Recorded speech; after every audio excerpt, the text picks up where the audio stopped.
सच्ची सहेली, महिलाओं के लिए सबसे भरोसेमंद औषधि एवं टॉनिक। दिल्ली में उत्तराखंड बीजेपी की बड़ी बैठक आज। बैठक में जुटेंगे पार्टी के विराट दिग्गज। 2027 विधानसभा चुनाव की रणनीति पर होगी चर्चा।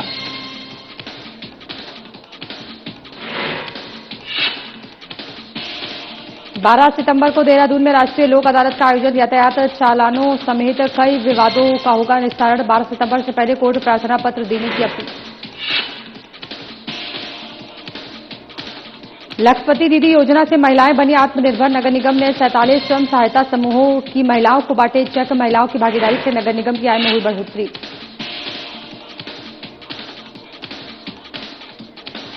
भारत नेपाल सीमा पर पुलिस और एसएसबी का गश्त अभियान तेज। संवेदनशील क्षेत्रों में बढ़ाई गई सुरक्षा। सीमावर्ती गांवों के लोगों से संदिग्ध गतिविधियों की सूचना देने की अपील।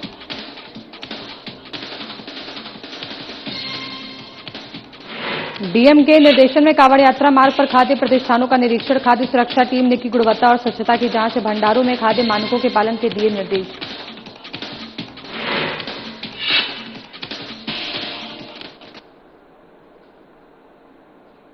नमस्कार, बहुत स्वागत है आप सभी का और मैं हूं आपके साथ रेनी। बुलेटिन की शुरुआत करेंगे बड़ी खबर से। आपको बताते चले कि सड़क सुरक्षा को लेकर के डीएम पूरी तरीके से सख्त नजर आ रहे हैं। सड़क सुरक्षा को लेकर डीएम डॉक्टर आशीष चौहान का कड़ा रुख। डीएम ने की जिला सड़क सुरक्षा समिति की बैठक। सड़क सुरक्षा केवल प्रशासनिक दायित्व नहीं बल्कि सामाजिक जिम्मेदारी भी। डीएम सड़क सुरक्षा में जन भागीदारी जरूरी। दुर्घटनाओं की रोकथाम के लिए करे समन्वित प्रयास। ब्लैक स्पॉट करे सुरक्षित। हर माह कार्यों की हो प्रगति समीक्षा। संवेदनशील स्थलों का लार्ज स्केल पर होगा सर्वे। अनधिकृत मीडियन क्रॉसिंग तुरंत करे बंद। ओवरलोडिंग, अनफिट वाहन और ड्रंक एंड ड्राइव पर जीरो टॉलरेंस। डीएम ने दिए कड़े प्रवर्तन के निर्देश। बरसात के कारण सड़कों पर बने गड्ढों की तत्काल करे मरम्मत। शहरी क्षेत्रों में जलभराव रोकने के लिए ड्रेनेज सिस्टम हो मजबूत। चौराहों पर संकेतक और लाइटिंग व्यवस्था करे दुरुस्त।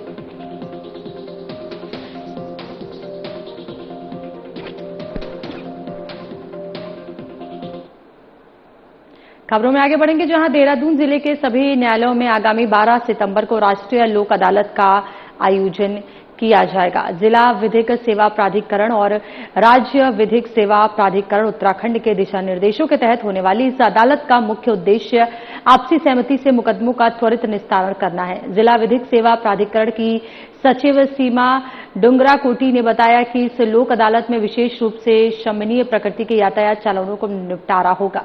इसमें बिना डीजल, बीमा, आरसी, सीट बेल्ट, हेलमेट और तेज गति से वाहन चलाने के चालान शामिल है। हालांकि ड्रिंक एंड ड्राइव और नाबालिग द्वारा वाहन चलाने के चालान इसमें शामिल नहीं होंगे। इसके अलावा चेक बाउंस, सिविल विवाद और मोटर दुर्घटना क्लेम, एमवी एक्ट के कंपाउंडिंग चालान, श्रम, बिजली, पानी और पारिवारिक विवादों का भी निपटारा किया जाएगा। प्राधिकरण ने पक्षकारों से 12 सितंबर से पहले न्यायालय में प्रार्थना पत्र देकर इसका लाभ उठाने की अपील की है।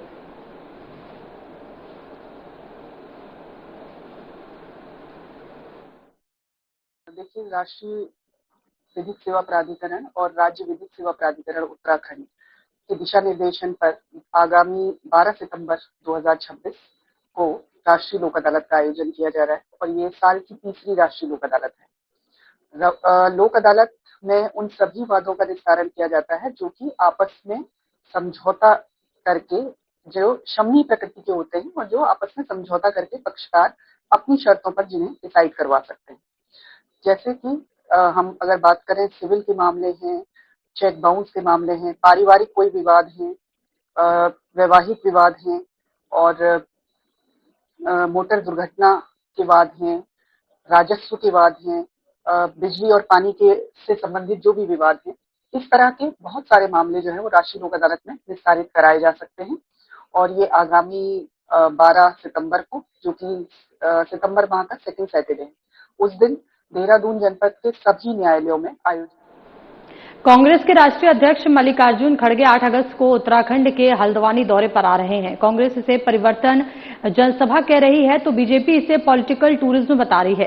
कांग्रेस के मुताबिक 8 अगस्त को हल्द्वानी के रामलीला मैदान में विशाल जनसभा होगी। राहुल गांधी के देहरादून दौरे के बाद अब पार्टी कुमाऊं में चुनावी तैयारियां तेज कर रही है। बेरोजगारी, महंगाई, पेपर लीक, भ्रष्टाचार और कानून व्यवस्था को जनसभा का मुख्य मुद्दा बनाया जाएगा।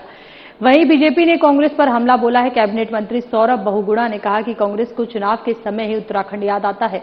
सौरभ बहुगुणा ने कहा कि कांग्रेस को उत्तराखंड की याद तभी आती है जब चुनाव यहां पर होते हैं। चुनाव लोकसभा के हों चाहे विधानसभा के हों, उसके बाद 4 साल उनकी सारी टॉप लीडरशिप उत्तराखंड से गायब रहती है। उन्होंने कहा कि खड़गे का ये दौरा चुनावी दिखावा है। बीजेपी ने कांग्रेस प्रभारी कुमारी शैलजा के पहले दौरे को भी मुद्दा बनाया और कहा कि उत्तराखंड की देवतुल्य जनता का अटूट विश्वास प्रधानमंत्री और बीजेपी के साथ है।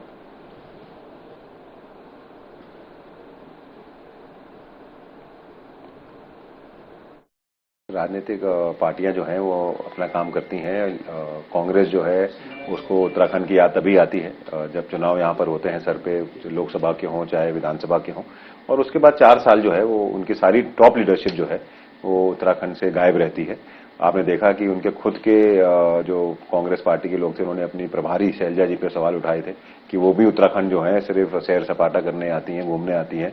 उसके बाद उनको आना पड़ा और 3-4 दिन का दौरा रखना पड़ा। कांग्रेस उत्तराखंड को लेकर कभी भी सीरियस नहीं रही है। वो जानती है कि उत्तराखंड की जो देवतुल्य जनता है उसका विश्वास, अटूट विश्वास माननीय प्रधानमंत्री जी और भारतीय जनता पार्टी के साथ है। और मुझे पूर्ण उम्मीद है कि ये पॉलिटिकल टूरिज्म जो कर रही है कांग्रेस, इसका कोई भी फर्क स्टेट नहीं पड़ेगा। उत्तराखंड बीजेपी का कोर ग्रुप आज बुधवार को दिल्ली स्थित भारतीय जनता पार्टी के केंद्रीय मुख्यालय में महत्वपूर्ण बैठक करेगा। इस बैठक को संगठनात्मक दृष्टि से काफी अहम माना जा रहा है। इसमें प्रदेश संगठन के साथ साथ केंद्रीय नेतृत्व भी मौजूद रहेगा। बैठक में पिछले दिनों संगठन द्वारा किए गए कार्यों की समीक्षा, आगामी कार्यक्रमों की रूपरेखा और वर्ष 2027 में होने वाले उत्तराखंड विधानसभा चुनाव की तैयारियों पर विस्तृत मंथन किया जाएगा। बैठक में बीजेपी के राष्ट्रीय अध्यक्ष, राष्ट्रीय संगठन महामंत्री बीएल संतोष सहित केंद्रीय नेतृत्व वरिष्ठ पदाधिकारी मौजूद रहेंगे। इसके अलावा उत्तराखंड बीजेपी के वे सभी प्रमुख नेता बैठक में शामिल होंगे जो पिछली कोर ग्रुप बैठक का हिस्सा रहे थे। माना जा रहा है कि आगामी राजनीतिक और संगठनात्मक गतिविधियों को लेकर केंद्रीय नेतृत्व प्रदेश इकाई को आवश्यक दिशा निर्देश भी देगा। बीजेपी प्रदेश महामंत्री कुंदन परिहार ने बैठक की पुष्टि करते हुए कहा कि पार्टी समय समय पर कोर ग्रुप की बैठक आयोजित करती है। इसी क्रम में दिल्ली में भी बैठक प्रस्तावित है। उन्होंने बताया पार्टी आगामी गतिविधियों को लेकर विस्तृत योजना तैयार करेगी जिस संगठन को और अधिक मजबूत बनाया जा सके। प्रदेश महामंत्री ने कहा बैठक का एक महत्वपूर्ण विषय वर्ष 2027 में प्रस्तावित उत्तराखंड विधानसभा चुनाव भी रहेगा।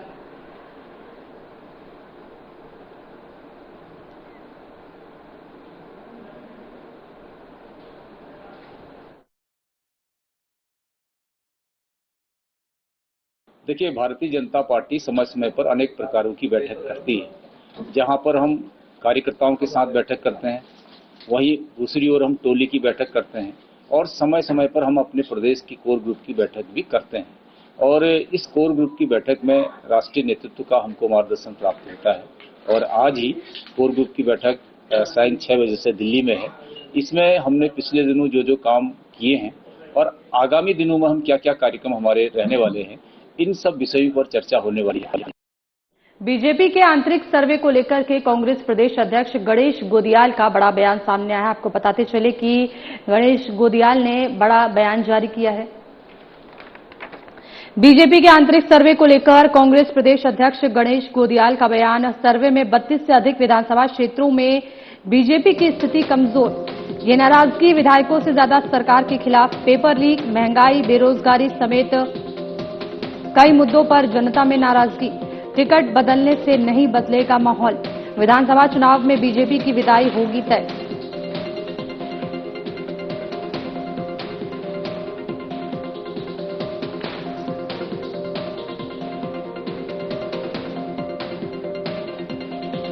देखिए, सर्वे मैंने भी पढ़ा और उसमें यह है कि भाजपा के 32 विधानसभा क्षेत्रों में स्थिति बहुत खराब है जहां उनके वर्तमान में विधायक हैं। मेरा ये मानना है कि 32 से भी ज्यादा वो क्षेत्र हैं जहां उनकी स्थितियां खराब हैं और ये नाराजगी विधायकों के प्रति नहीं है, ये नाराजगी सरकार के प्रति है। ये बहुत स्पष्ट बता रहा हूं मैं, ये सरकार के प्रति नाराजगी है। तो जब नाराजगी सरकार के प्रति होती है तो विधायक का टिकट बदलकर कोई समाधान उन्हें मिले, मुझे ऐसा लगता नहीं है, क्योंकि नाराजगी तो सरकार के प्रति है। अब उदाहरण के लिए पेपर लीक हुए, स्टेट में भी हुए, तो उसमें विधायक का रोल थोड़ी है, लोग सरकार से नाराज हैं। महंगाई है, लोग सरकार से नाराज हैं। पेट्रोल में एथेनॉल मिलाकर बेचा जा रहा है, इंजन खराब हो रहे हैं, माइलेज नहीं मिल रहा है, लोग सरकार से नाराज हैं। बेरोजगारी है, लोग सरकार से नाराज हैं। कहीं कहीं सरकार की नाराजगी के साथ विधायक की नाराजगी भी जुड़ जाती है। जैसे सल्ट में अभी देखा हमने कि जीना जी किसी एक व्यक्ति को कह रहे थे कि चमड़ी उधेड़ दूंगा या चमड़ी निकाल दूंगा कि चर्बी निकाल दूंगा, चर्बी निकाल दूंगा, तो वो विधायक की नाराजगी भी जुड़ जाती है। तो कुल मिला के नाराजगी सरकार के खिलाफ है, और सरकार टिकट चेंज करे न करे इस बात से फर्क नहीं पड़ता, सरकार की विदाई तय है। आगामी चुनावों को देखते हुए भारतीय जनता पार्टी ने चुनावी तैयारियां तेज करते हुए संगठन को बूथ स्तर तक मजबूत बनाने की रणनीति पर काम शुरू कर दिया है। पार्टी ने सभी दायित्वधारियों, जनप्रतिनिधियों और कार्यकर्ताओं को सक्रिय भूमिका निभाने और सरकार की नीतियों और उपलब्धियों को प्रभावी ढंग से जनता तक पहुंचाने के निर्देश दिए हैं। प्रदेश महामंत्री कुंदन परिहार ने बताया कि मुख्यमंत्री और प्रदेश अध्यक्ष के निर्देश पर प्रत्येक जनप्रतिनिधि और दायित्वधारी को एक एक मंडल की जिम्मेदारी सौंपी गई है। उन्होंने कहा कि जिला पंचायत अध्यक्ष, महापौर, नगरपालिका अध्यक्ष, ब्लॉक प्रमुख सहित सभी पदाधिकारी पहले पार्टी कार्यकर्ता हैं और संगठन विस्तार के उद्देश्य से उन्हें मंडलवार जिम्मेदारी दी गई है। उन्होंने बताया कि दायित्वधारियों ने अपने अपने क्षेत्रों में प्रवास शुरू कर दिया है और मंडल अध्यक्षों के साथ समन्वय बनाकर संगठन को जमीनी स्तर पर और मजबूत किया जाएगा। पार्टी का लक्ष्य 2027 के चुनावों को ध्यान में रखते हुए बूथ स्तर तक संगठन को सशक्त बनाना और जनसंपर्क अभियान को गति देना है।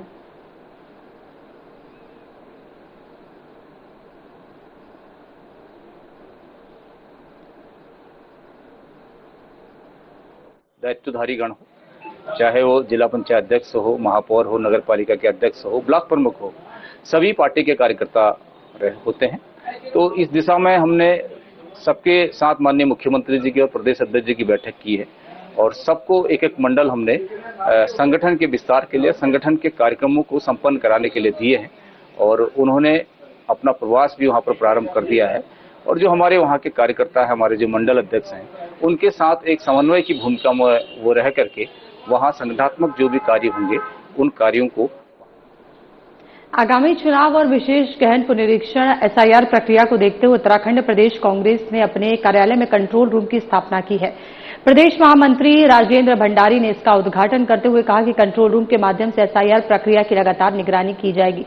कांग्रेस का कहना है कि मतदाता सूची में नाम जोड़ने या बिना कारण नाम हटाए जाने से जुड़ी शिकायतों के समाधान के लिए ये व्यवस्था शुरू की गई है। पार्टी ने आरोप लगाया कि एसआईआर प्रक्रिया में अनियमितताओं की आशंका को देखते हुए वह पूरी प्रक्रिया पर नजर रखेगी। कंट्रोल रूम के जरिए ऐसे मतदाताओं की सहायता की जाएगी जिनके नाम मतदाता सूची में शामिल नहीं हो पा रहे हैं या किसी कारणवश हटाए जा रहे हैं।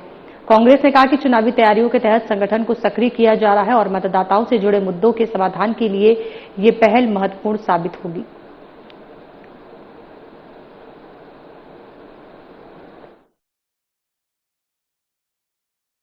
कंट्रोल रूम की कल हमने घोषणा कर दी है और कंट्रोल रूम ने विधिवत कार्य भी शुरू कर दिया है। कंट्रोल रूम के जो सदस्य हैं सभी को हमने जो है पूरी जानकारी मुहैया करा दी है और सभी लोग को जिले तय कर दिए गए हैं। अलग अलग जिलों से जो जानकारी प्राप्त कर रहे हैं और कुछ सूचनाएं भी आनी शुरू हो गई हैं। जिन लोगों को दिक्कतें हैं वो भी सूचनाएं आनी शुरू हो गई हैं। तो बहुत सारी दिक्कतें हैं, बहुत सारा टिपिकल मामला ये बन गया है एसआईआर का जो द्वितीय चरण का कार्यक्रम है और लोगों को काफ़ी दिक्कतें आ रही हैं। सबसे बड़ी दिक्कत ये है कि जो शहरी क्षेत्र हैं, शहरी क्षेत्र में जो ये डॉक्यूमेंट मांग रहे हैं उस डॉक्यूमेंट की प्रक्रिया को पूरी करने के लिए लोग तहसीलों के और राजस्व विभाग के चक्कर लगा रहे हैं जो कि आसानी से उपलब्ध नहीं हो पाता। देहरादून नगर निगम ने लखपति दीदी योजना को नया आयाम दिया है। केंद्र और राज्य सरकार की इस योजना के तहत नगर निगम ने 47 स्वयं सहायता समूहों की महिलाओं को उपयोगकर्ता शुल्क की धनराशि के चेक वितरित किए हैं। नगर निगम देहरादून के मेयर सौरभ थपलियाल ने बताया कि मोदी और धामी सरकार में महिलाओं को विशेष रूप से आगे बढ़ाया जा रहा है। ट्रिपल इंजन की सरकार ने नगर निगम के कलेक्शन से जुड़े सभी काम अब स्वयं सहायता समूहों की महिलाओं के जरिए कराए जा रहे हैं।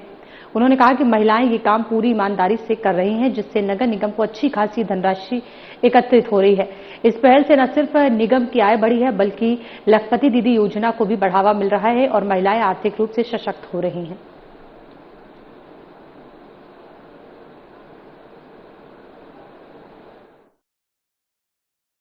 इस समय माननीय मोदी जी की सरकार में और माननीय पुष्कर सिंह धामी जी की सरकार में महिलाओं को विशेष रूप से आगे बढ़ाया जा रहा है। इसी क्रम में जो ट्रिपल इंजन की सरकार है, नगर निगम, इसमें भी जितने भी अपने कार्य हैं कलेक्शन के, जो कूड़ा गाड़ी जाती है उनके कलेक्शन के कार्य जो है हमने सहायता समूह, महिला सहायता समूह को दिया है और वो लोग बड़ी ईमानदारी से कार्य कर रही हैं और बहुत अच्छा निगम को भी आय कर रही है और उनके पास भी एक अच्छी जो है रकम उनके पास भी पहुंच रही है। बहुत अच्छा कलेक्शन इनके द्वारा किया जा रहा है और आगे भी लगातार ये अच्छा कार्य करते रहे, इसके लिए निगम जो है और भी कार्य योजना बना रहा है, आगे भी इनको कार्य दिया है। भारत नेपाल अंतर्राष्ट्रीय सीमा पर सुरक्षा एवं निगरानी को और अधिक प्रभावी बनाने के उद्देश्य से कोतवाली जौल जीबी पुलिस और सशस्त्र सीमा बल ने संयुक्त गश्त अभियान चलाया। अभियान के दौरान कोतवाली जौल जीबी से अपर उप निरीक्षक महेश पंत पुलिस टीम के साथ और एसएसबी के सहायक commandant Ayush Sharma SSB team के साथ सीमा के संवेदनशील क्षेत्रों में पैदल गश्त पर रहे। संयुक्त टीम ने सीमा क्षेत्र में आने जाने वाले लोगों और गतिविधियों पर सतर्क निगरानी रखते हुए सुरक्षा व्यवस्था का जायजा लिया। साथ ही सीमावर्ती गांवों के लोगों से संवाद कर उन्हें किसी भी संदिग्ध व्यक्ति या गतिविधि की जानकारी तत्काल पुलिस और सुरक्षा एजेंसियों को देने की अपील की।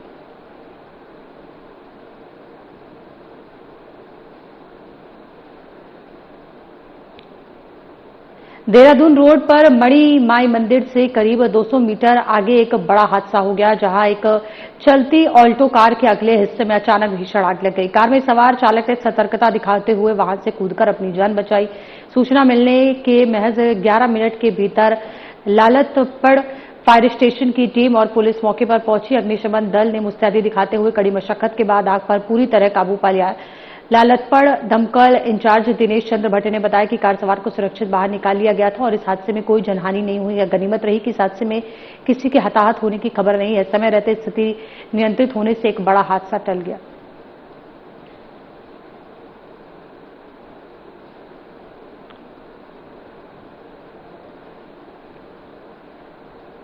श्रावण मास में पंचक समाप्त होते ही नीलकंठ महादेव मंदिर में शिव भक्तों की संख्या में अचानक भारी उछाल आया।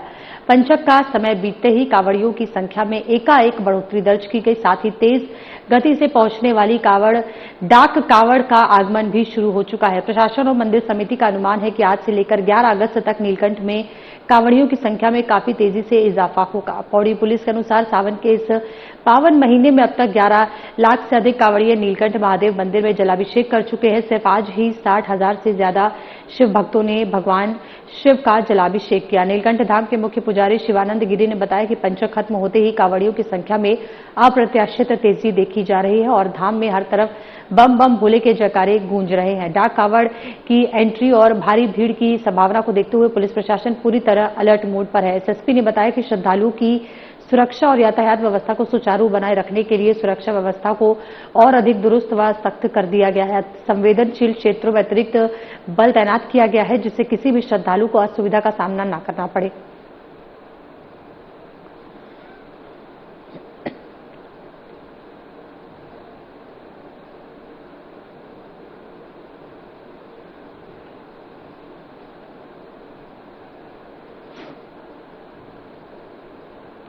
कांवड़ यात्रा को लेकर के डीएम नितिका खंडेलवाल के निर्देशन में यात्रा मार्ग पर श्रद्धालुओं को सुरक्षित और गुणवत्ता युक्त खाद्य सामग्री उपलब्ध कराने के उद्देश्य से खाद्य सुरक्षा औषधि प्रशासन और जिला पूर्ति विभाग द्वारा लगातार निरीक्षण अभियान चलाया जा रहा है।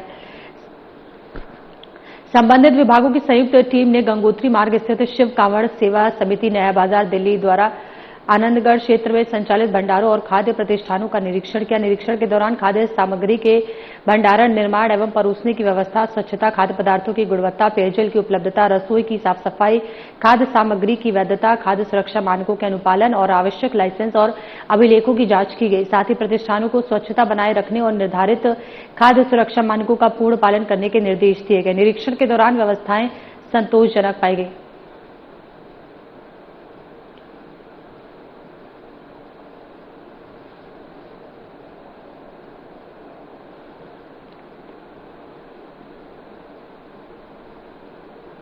देहरादून में भारी बारिश और आकाशीय बिजली की संभावना को देखते हुए प्रशासन ने एहतियाती कदम उठाए हैं। मौसम विभाग और एनडीएमए की ओर से जारी पूर्वानुमान के अनुसार अगले 24 घंटे में देहरादून में कहीं कहीं भारी से बहुत भारी बारिश और तेज वर्षा की संभावना जताई गई है, जिसके चलते ऑरेंज अलर्ट जारी किया गया है। आपदा न्यूनीकरण के मद्देनजर जनपद के कक्षा 1 से 12 तक संचालित सभी शैक्षणिक संस्थानों और आंगनबाड़ी केंद्रों में 5 अगस्त को एक दिन का अवकाश घोषित किया गया है। प्रशासन ने लोगों से सतर्क रहने और मौसम संबंधित दिशा निर्देशों का पालन करने की अपील की है।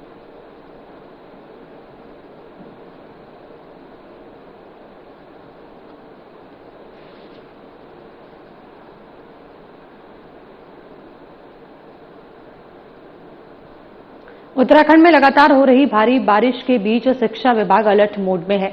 बच्चों की सुरक्षा को लेकर माध्यमिक शिक्षा निदेशक विनोद प्रसाद सिमल्टी ने सख्त दिशा निर्देश जारी किए हैं। जुलाई से ही सभी अधिकारियों और स्कूल प्रबंधन को मौसम के अनुसार सतर्क रहने और स्थानीय स्तर पर निर्णय लेने के निर्देश दिए गए हैं। रेड और ऑरेंज अलर्ट वाले क्षेत्रों में जरूरत पड़ने पर अवकाश या समय में बदलाव किया जा सकता है। वहीं जर्जर स्कूल भवनों में कक्षाएं संचालित करने पर रोक लगाई गई है और वैकल्पिक व्यवस्था के निर्देश दिए गए हैं। पूर्वतीय इलाकों में भूस्खलन की आशंका को देखते हुए एसएमसी और पीटीए के साथ विभाग ने स्कूलों को ए, बी, सी और डी श्रेणी में बांटा है, जिनमें डी श्रेणी के 19 जर्जर स्कूलों के पुनर्निर्माण के प्रस्ताव शासन को भेजे गए हैं। सभी अधिकारियों को फील्ड में निगरानी और आपदा प्रबंधन के उपाय सख्ती से लागू करने के निर्देश दिए गए हैं।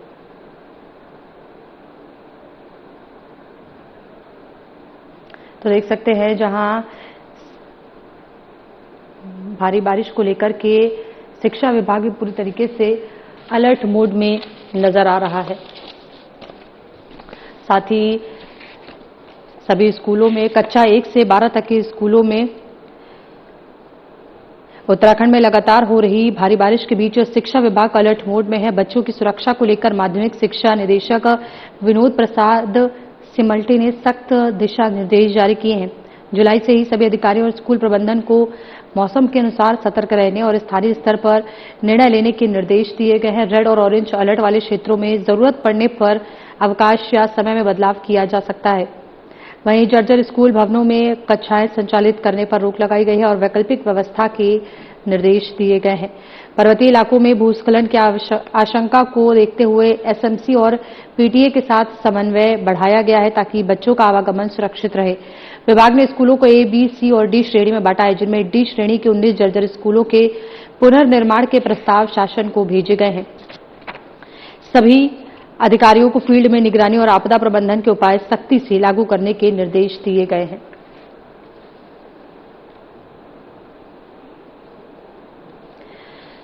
तो जुलाई से ही सभी अधिकारियों और स्कूल प्रबंधन को मौसम के अनुसार सतर्क रहने और स्थानीय स्तर पर निर्णय लेने के निर्देश दिए गए हैं।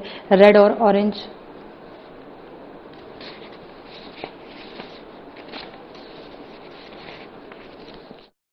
जो है उत्तराखंड में भारी बारिश का अलर्ट है और इस संबंध में क्योंकि सत्र हमारा प्रारंभ हो गया है और जून में अवकाश के बाद जुलाई में जो है विद्यालय खुल गए हैं, तो जुलाई में ही हम लोगों ने प्रिकॉशन रखने के लिए मुख्य शिक्षा अधिकारियों को, प्रधानाचार्यों को और अपने मंडलों को जो है वो एसओपी जारी कर दी थी कि जहां भारी बारिश की संभावना है उनमें बच्चों की सुरक्षा को सर्वोच्च रखा जाए। जो भवन या जिन भवनों की दीवारें खराब हैं वहां बच्चों को कदापि न बैठाएं और आने जाने के जो हमारे मार्ग हैं वहां पर भूस्खलन की भी संभावना पर्वतीय क्षेत्रों में यदाकदा रह रही है, तो वहां पर भी एसएमसी और पीटीए के लोगों से भी बातचीत करके उन दिनों में, बरसात के दिनों में, वो बच्चों के आने जाने पर। और इस बुलेटिन में फिलहाल इतना ही, लेकिन एक नजर डालेंगे अब तक की बड़ी खबरों पर।